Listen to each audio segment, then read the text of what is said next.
दूसरी थिस्सलुनीकी की पुस्तक 2 अध्याय का 6 पद। तुम उस वस्तु को जानते हो जो उसे अभी रोक रहा है कि वो अपने ही समय में प्रकट हो। 2 Thessalonians chapter 2 verses 6 And you know what is restraining him now so that he may reveal in his time।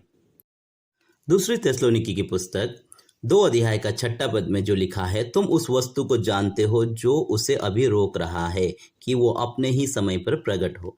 तो यहाँ जो रोकने वाला है उसे बहुत सारे प्रभु के दास और सेवक ये कहते हैं कि ये पवित्र आत्मा है और पवित्र आत्मा शैतान को रोक रहा है। जो रोकने वाला है वो पवित्र आत्मा है और पवित्र आत्मा शैतान को रोक रहा है कि वो अपने ही समय पर प्रकट हो, कि अपने ही टाइम पर शैतान प्रकट हो आए। और इसी रोकने वाले को अगर हम इंग्लिश में देखें तो इसे रेस्ट्रेनिंग कहा गया है। RESTRAINING restraining. लेकिन अगर हम ओरिजिनल स्क्रिप्चर ग्रीक में जाके देखें तो इसे तो कतेहोन लिखा गया है। हम सभी जानते हैं कि नए नियम को ग्रीक भाषा में लिखा गया था, तो ओरिजिनल जो स्क्रिप्चर है तो वो ग्रीक है। अगर हम इसे ग्रीक में देखें तो ये क्या है? तो कतेहोन। तो क्या तो कतेहोन का मतलब पवित्र आत्मा है? नहीं। तो कतेहोन का मतलब शैतान का कंट्रोलिंग सिस्टम है। जैसे हम जानते हैं कि शैतान आज पृथ्वी पर नहीं है, फिर भी वो कुछ लोगों को कंट्रोल करता है और उसके द्वारा काम करता, अपने कामों को करता है। तो कतेहोन का मतलब है शैतान का controlling system, the controlling system of सैतान। तो ये पवित्र आत्मा नहीं है। तो कैसे आज बहुत सारे प्रभु के दास और सेवक इसे पवित्र आत्मा कहते हैं, रोकने वाले को, जो असल में शैतान का कंट्रोलिंग सिस्टम है, शैतान का काम करवाने का सिस्टम है। शैतान मध्य आकाश में है और वहां से लोगों से काम करवा रहा है। बहुत सारे दुष्ट लोग जो है, उन लोगों से, जो बुरे लोग हैं, उनके द्वारा काम करवा रहा है। और बहुत सारे प्रभु के दास और सेवक इस रोकने वाले को, जो शैतान का कंट्रोलिंग सिस्टम है, उसे पवित्र आत्मा कहकर बुलाते हैं, कहते हैं कि ये पवित्र आत्मा है। अब ये कैसे? अभी हमने देखा दूसरी थिस्सलुनीकी की पुस्तक 2 अध्याय का 6 पद में जो एक रोकने वाला है, तो उसे बहुत सारे प्रभु के दास और सेवक क्या कहते हैं? ये पवित्र आत्मा है। इसी तरह इंग्लिश में इसे रेस्ट्रेनिंग कहा गया है और इस रेस्ट्रेनिंग को भी प्रभु के दास और सेवक पवित्र आत्मा ही कहते हैं, होली स्पिरिट ही कहते हैं। लेकिन अगर हम ओरिजिनल स्क्रिप्चर ग्रीक में जाके देखें तो इसे तो कतेहोन कहा गया है, उसमें तो कतेहोन लिखा गया है। अब ये तो कतेहोन का मतलब क्या है?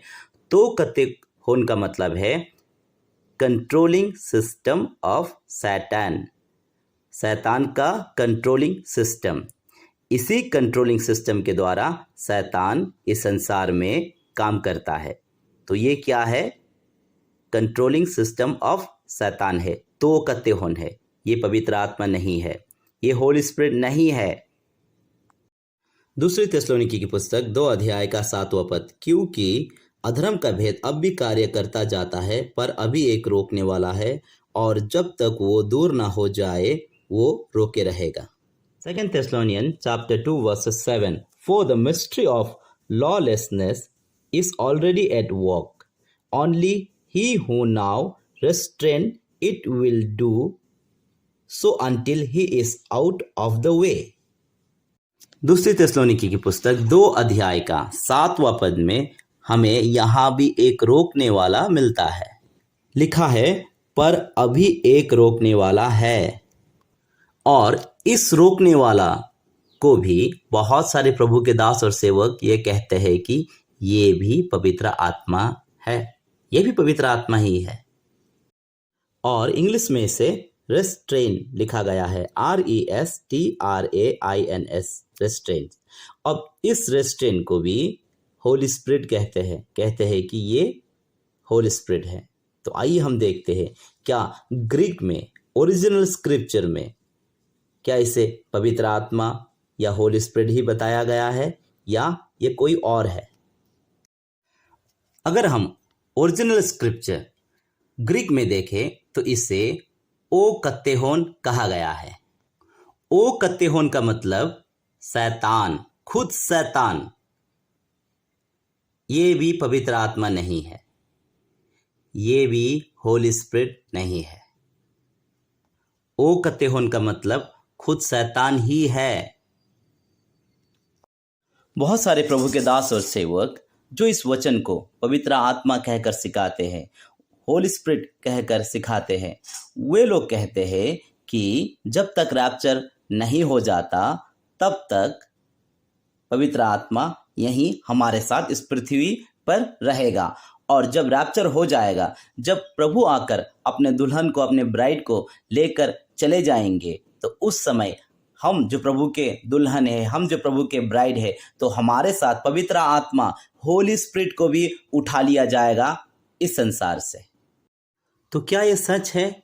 जब हमारा रैप्चर होगा, जब प्रभु आकर हमें लेकर चले जाएंगे, हम जो प्रभु के दुल्हन है, हम जो प्रभु यीशु मसीह के ब्राइड है, हमें लेकर चला जाएगा, हमारा रैप्चर होगा, क्या उस समय पवित्र आत्मा भी इस संसार से उठा लिया जाएगा? आइए हम इसके लिए एक वचन को देखते हैं।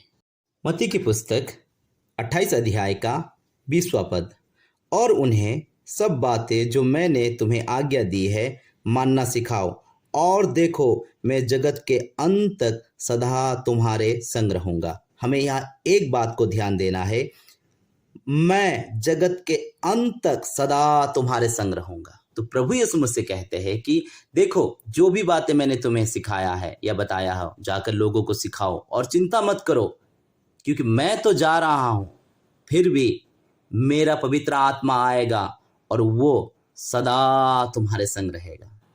और आज हम जानते हैं प्रभु यीशु मसीह के जाने के बाद तब से लेकर आज तक पवित्र आत्मा हमारे संग है, और इस पवित्र आत्मा के बारे में प्रभु ने एक वाचा बांधा है कि ये पवित्र आत्मा जगत के अंत तक रहेगा, जगत के अंत तक रहेगा। प्रभु यीशु मसीह के रूप में पवित्र आत्मा हम में से सभी के संग जगत के अंत तक रहेगा।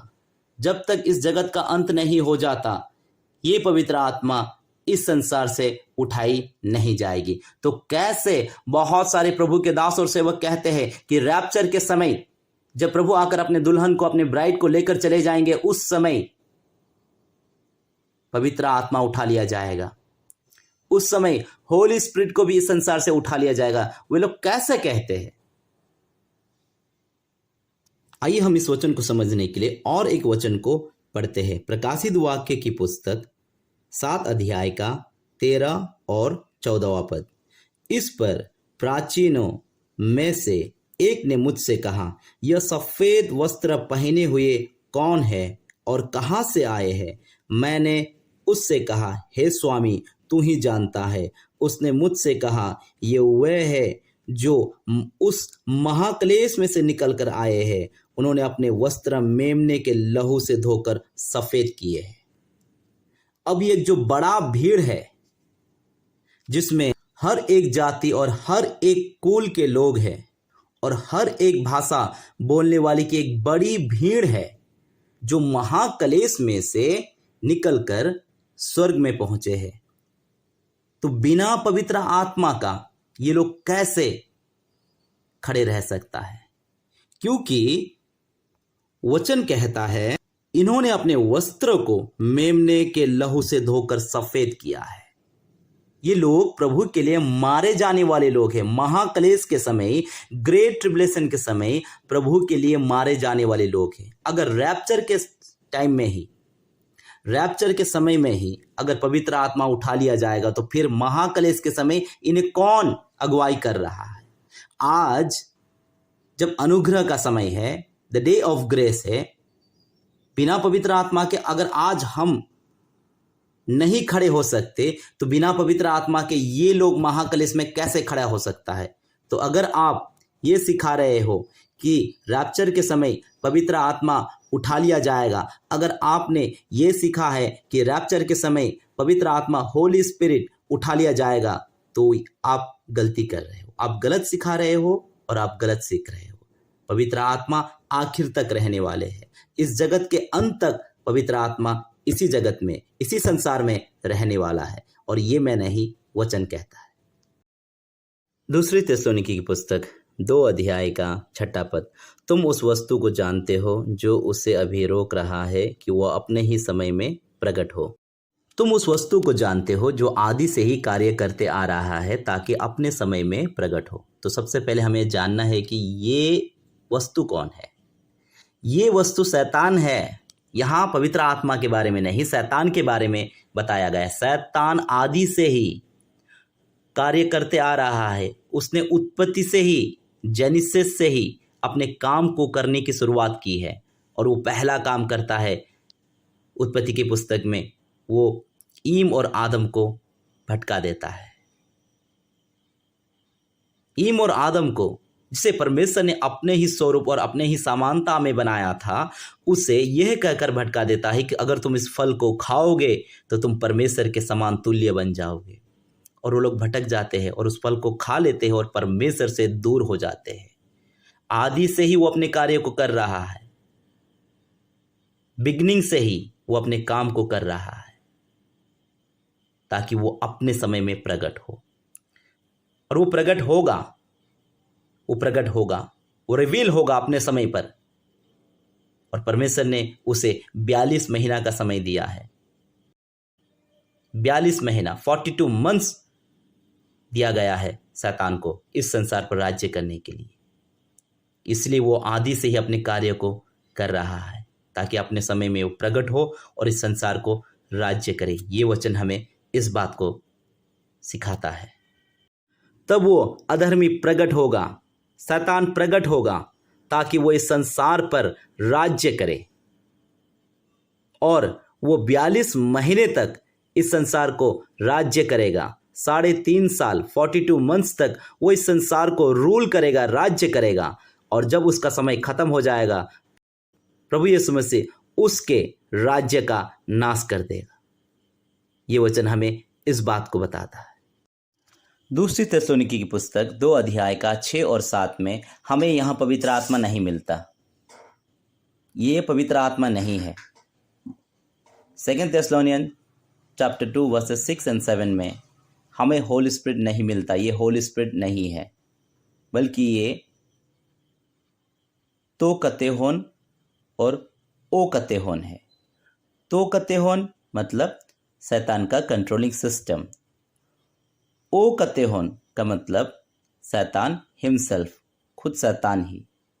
तो अगर आप प्रभु के दास हो, सेवकाई करते हो और दूसरे थिस्सलुनीकी की पुस्तक 2 अध्याय का 6 और 7 को पवित्र आत्मा कहकर सिखा रहे हो, तो आप एक बार चेक कर लीजिएगा कि सच में ये पवित्र आत्मा है या नहीं। उसी तरह अगर आप एक विश्वासी हो, किसी प्रभु के दास और सेवक ने आपको दूसरी थिस्सलुनीकी की पुस्तक 2 अध्याय का 6 और 7 को पवित्र आत्मा कहकर सिखाया है और आपने विश्वास किया है, तो आप भी एक बार चेक कर लीजिएगा, जांच लीजिएगा क्या ये सच में पवित्र आत्मा है या नहीं। क्योंकि अगर हम ग्रीक में जाके देखें, जहाँ से इंग्लिश और हिंदी बाइबल को ट्रांसलेट किया गया है, तो वहाँ शैतान के कंट्रोलिंग सिस्टम को और शैतान को दिखाया गया है। प्रभु आपके संग रहे और समझ की आत्मा से आपको भर दे, ताकि आप वचन को समझ सके और प्रभु के राज्य में आगे बढ़ सके। जय मसीह।